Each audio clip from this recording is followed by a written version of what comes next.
Alright everybody, I just want to go ahead and make this video to tell you guys about a very strong weapon that you can go ahead and chase after inside of Borderlands 4. That is going to be this thing right here. This is the Rainbow Vomit. Quite the name, but what makes this thing legendary is that the fact that it's going to be shooting a lot of elements at once per shot. We got corrosive, incendiary, and radiation droplets on this weapon right here. It is a Jacob shotgun, which means them ricochet off them crits are going to be juicy. And this one specifically has an Atlas underbarreled, and then I do have a second one right here, which is a Hyperion. Of course, I'm using this one because it has more damage, and we like bigger numbers. Now, that being said, I'm going to go ahead and run through a few runs over here in a good old splash zone, as this is like one of the main spots that people are farming loot, so figured it would be a good time to,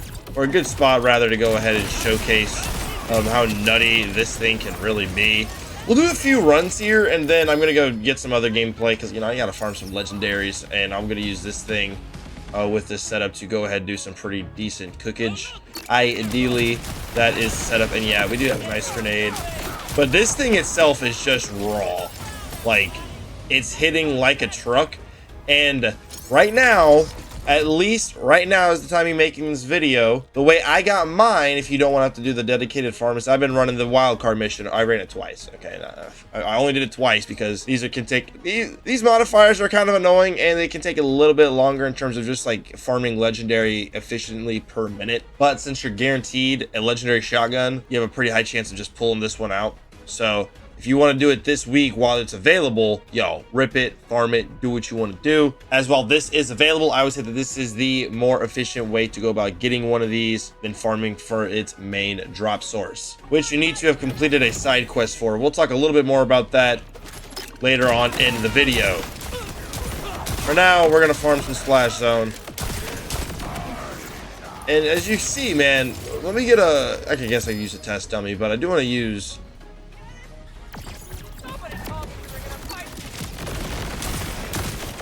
Oh yeah. Now, I haven't messed with all of the legendaries in this game yet.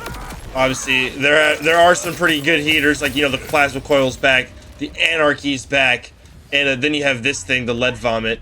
Then you also have the wombo combo, which is, I think, my favorite assault rifle at the moment. We'll have a video on that coming out later on once I get an unleveled version of it, because the one I have right now, it's only level 29. It still fries, but it's only level 29. I want to get it on that level.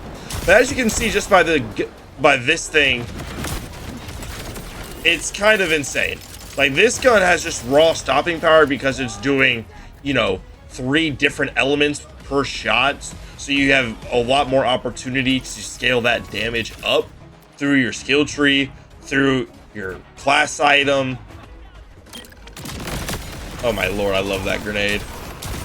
Maybe your shield, your weapon enhancement. These new little things. Oh, these aren't new. These are... Yes, these will take the place of artifact slots, rather. But this thing... Dude, this shotgun is so nuts. Alright. I feel like that's enough splash zone. Oh, hello there. What you got there for the boy? Alright, I kind of want to take this thing through a little bit of a mobbing section. Because I also want to fight the Timekeeper as well. I feel like that could be a good little thing, a test for this bad boy, see what it's capable of.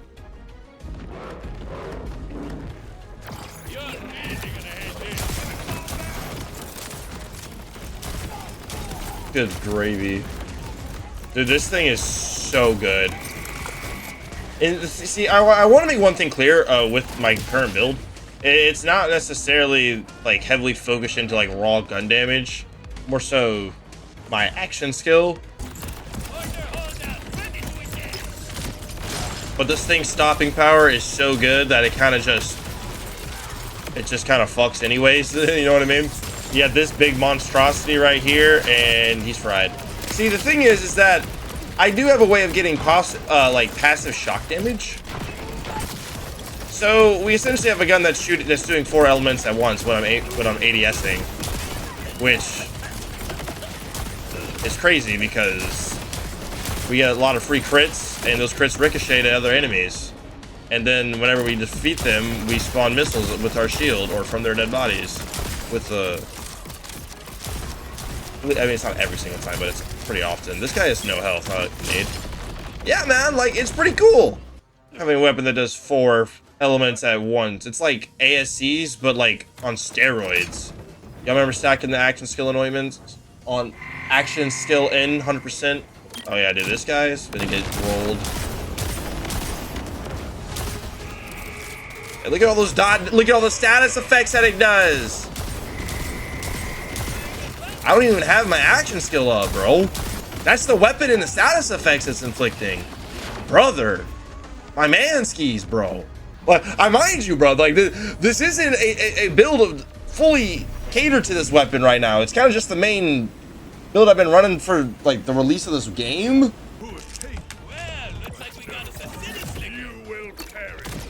Let's see how it does against the Timekeeper.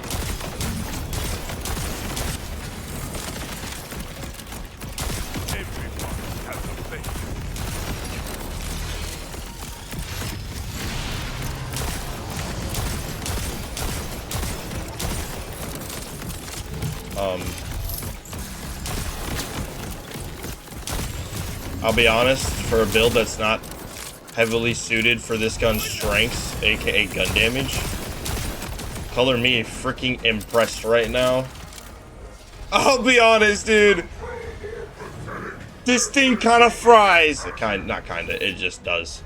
Alright, now I don't have my shotguns here for this part.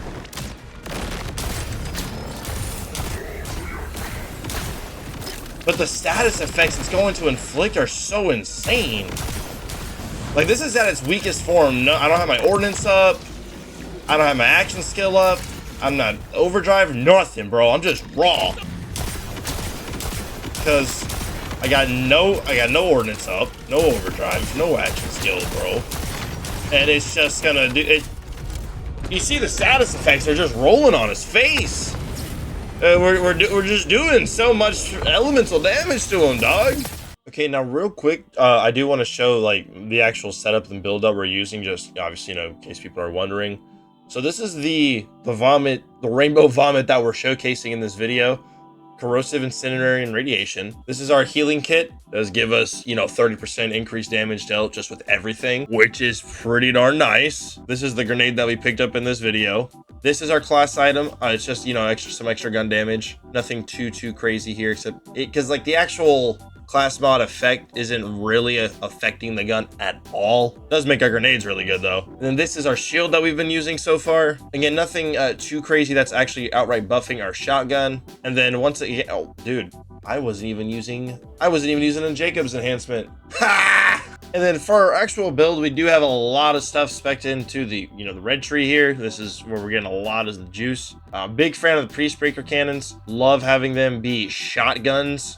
We do a lot of ricocheting around here. These have a 10% chance of ricocheting. We have 5 out of 5 out of death hands, although, you know, the shotgun itself doesn't fire that fast. Like, you'd feel this way more like an SMG than you would a shotgun like this. We have Jericho. This is, you know, doesn't affect our shotgun, mainly our action skill. Maestro, once again, skill damage. And see, does one of our augments here. This is very good, but once again, it's affecting our Peacebreaker cannons and not our shotgun. El Valiente, this is definitely going to increase our damage for our shotgun though, which is pretty nice. As long as our shields are, the fuller our shields are, the more damage we're going to be doing, which is obviously what we're going to take. We like that, we like that. Confetti, but this buffs our ordnance damage, not our shotgun damage. And then overall, just a lot of stuff that is not really affecting the actual shotgun itself. And the shotgun is still out here cooking as strong as it is. And then we also have 2 points into the throw for fire rate, but once again, the shotgun's not really affected towards that. And then for the specialization, this is what we have so far, a lot into Daredevil. Once again, this is really helping out our action skill, as that is where our focus is on this setup. I guess we do have some passive gun damage here for Brute, but that's the setup, and the shotgun is still cooking very, very well. Now here's why I really was harping on farming this shotgun now this week while you can through the wildcard mission, because the actual dedicated source that you need is Leader Willem. But here's the thing, right? Obviously he has 2 other things in his dedicated pool, and then all of these are the requirements in which you have the prerequisites that you need to have done in order, I believe, for you to actually go about farming through the dedicated source for the rainbow vomit. Now, I haven't done any of these because I've gotten this through the wildcard mission, and the location of this is going to be the X Crucible and the Grindstone of the Worthy and the Carcadia Burn right here. This is where I took the screenshot of. Now, granted, I've literally not done any of these side quests. It's a lot quicker to just rip the wildcard mission this week, but obviously there's some people who watch this video after this week has passed. So I'm including this little brief part at the end of the video to kind of re-emphasize that point I made earlier and let people know the main dedicated drop source for this weapon if you want to go and farm it and you're watching this anytime after September 19th. Regardless though, this weapon is very, very good. I highly recommend go getting yourself one because this thing fries. Hope you enjoyed the video. We are streaming a lot more on Twitch these days. Top link in the description, along with the link to our sister channel where we post more content and stuff that wouldn't make the main. You guys have a great day, be safe, and we'll see you in the next one. Adios.